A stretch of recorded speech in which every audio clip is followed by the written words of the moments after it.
Hi, this is Richard Fields with this week's Report from the Fields. Marilyn Monroe owned a 2,300 square foot Brentwood Spanish bungalow in Los Angeles for about 6 months prior to her death back in 1962. Since then, the home has had 14 different owners and is in seriously deteriorating condition. Brinah, Milstein and Bank bought the property for $8 million in 2023.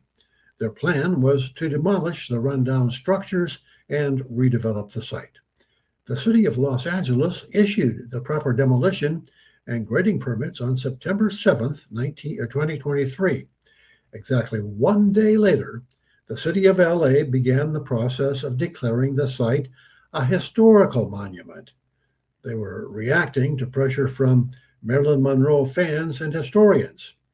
That means, in the words of nonprofit public interest law firm Pacific Legal Foundation lawyer David Breemer, they couldn't demolish, couldn't repair, couldn't build, and couldn't sell to someone who could. The city had effectively turned their property from private property into a public monument without paying for it. In the years prior to PLF joining their legal fight, Milstein and Bank have spent millions on attorney fees, hundreds of thousands in added security costs, and more than $100,000 per year in property taxes. Full disclosure, note that John Cameron and I both once worked at PLF.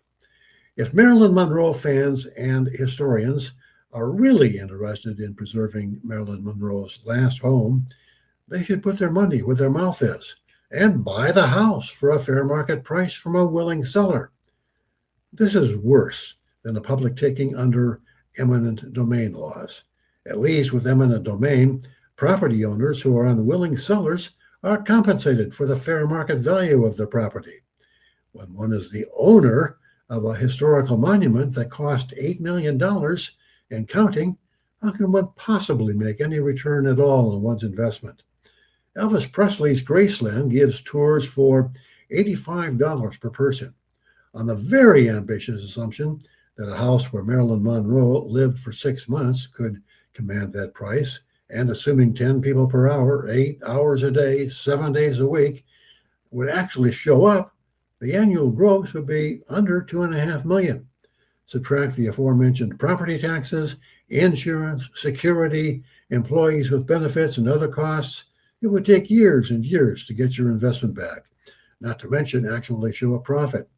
And that's assuming LA would actually be willing to let you sell tours to your historical monument.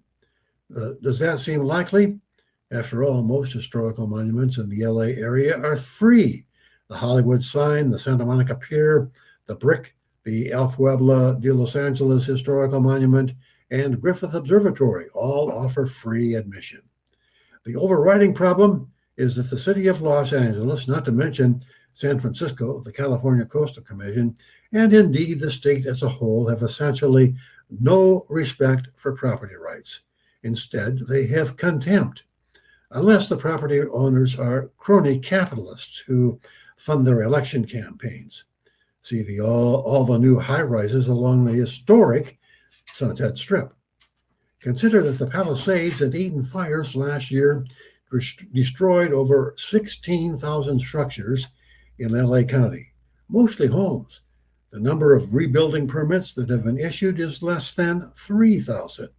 Only 28 homes have been actually fully reconstructed. That's not just contempt for the people who lost their homes, that's cruelty. That's this week's Report from the Fields. I'm Richard Fields. See you again next week.